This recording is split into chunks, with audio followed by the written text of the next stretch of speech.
E quindi il contatto con questa aiuta, con questa cosa, non può mai dare un olio della qualità.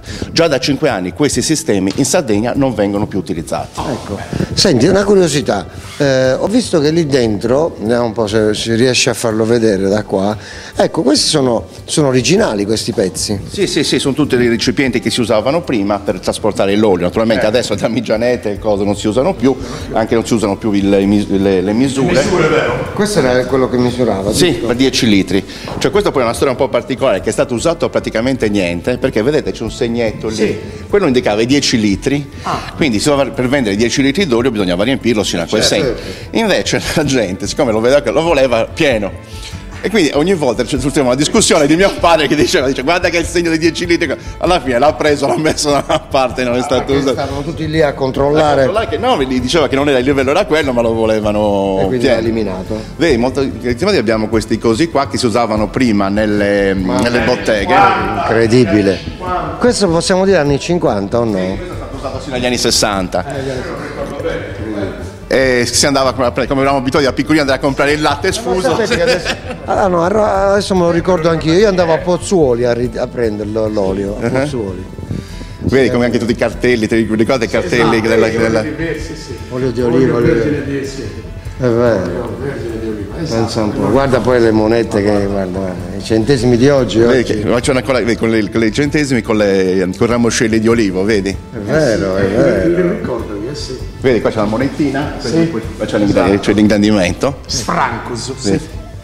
Ecco, questo ricordo che è 56 l'anno mio di nascita, quindi Giovanissimo, complimenti. Ecco, qui invece vediamo anche i frantoniani abbiamo dovuto sempre tenere una registrazione enorme per conto della comunità europea, e qui abbiamo tutti i registri conservati dal 65, l'anno in cui è istituita la legge, sino adesso. Qui abbiamo poi anche un po' la storia di quello che è l'evoluzione anche delle tecnologie che si sono usate, perché attualmente il computer, questo ormai considerate questo la vecchia macchina da scrivere con la famosa dimensione, un Apple II. Questo qui è del 1983, perché ero stato nel 1983 il primo frantoio informatizzato d'Italia con l'Apple II, e questo era proprio l'Apple. Guardate, io non avevo mai visto l'Apple, tu l'avevi mai visto così?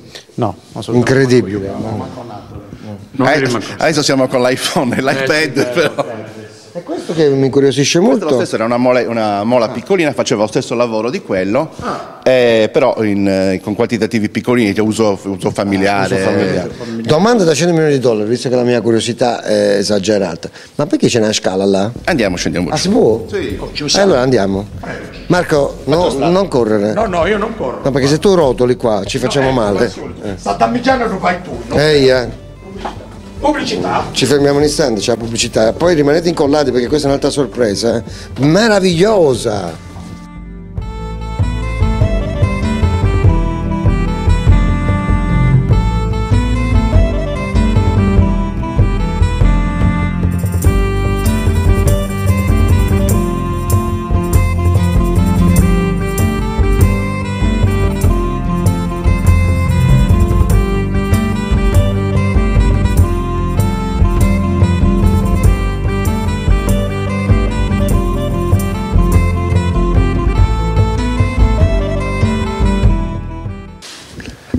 Ma qua ragazzi c'è la sorpresa. Ma questa è quella che io chiamo la mia pazzia, perché praticamente la mia collezione di lucerni a olio, io sono 30 anni che faccio collezione di lucerni a olio, prendendola un po' in giro per il mondo. Qui tra l'altro troviamo una location che è fantastica, che stiamo sotto il pozzo che avete visto sopra.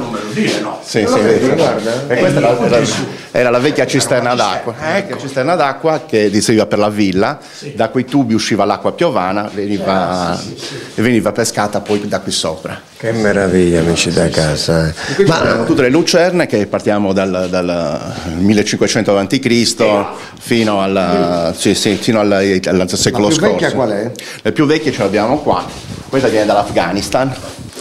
Vedi, quella lì? Sì, che è proprio scavata. Poi queste vengono dalla 1500 a.C.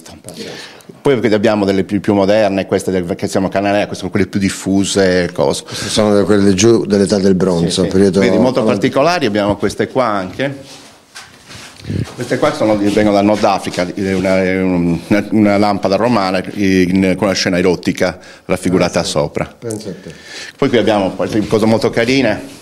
Questa viene dall'Inghilterra, da Chelsea, ed era un meccanismo sotto per cui tra le due anse si accendeva la lampada. Una lampada automatica del 1870. Capito? Ma senti un po', ma queste croci che vedo qua nel muro... No, sono cose... Però mi stavi parlando anche dei templari. Sì, infatti diciamo, quando ho deciso di confezionare l'olio, cioè proprio il marchio l'olio del Tempio, apposta perché Dorianova è stata sede templare, anche se non si è trovata poi la casa dove fossero i templari. E, diciamo, siccome i templari sono sempre dedicati all'agricoltura, oltre ad essere dei guerrieri, e, diciamo, ho cercato il marchio l'olio del Tempio apposta per riprendere questa tradizione. Certo. Per dare maggiore identità alla realtà nella quale ci troviamo. Sì. Però io a questo punto potremmo fare un piccolo passaggio, cioè ovvero sia, vediamo, questo che abbiamo visto sino adesso era il passato, Sì. Vediamo per un attimo il presente. D'accordo, il moderno. Il moderno.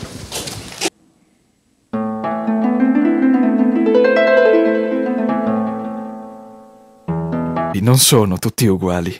Venite da noi a provare.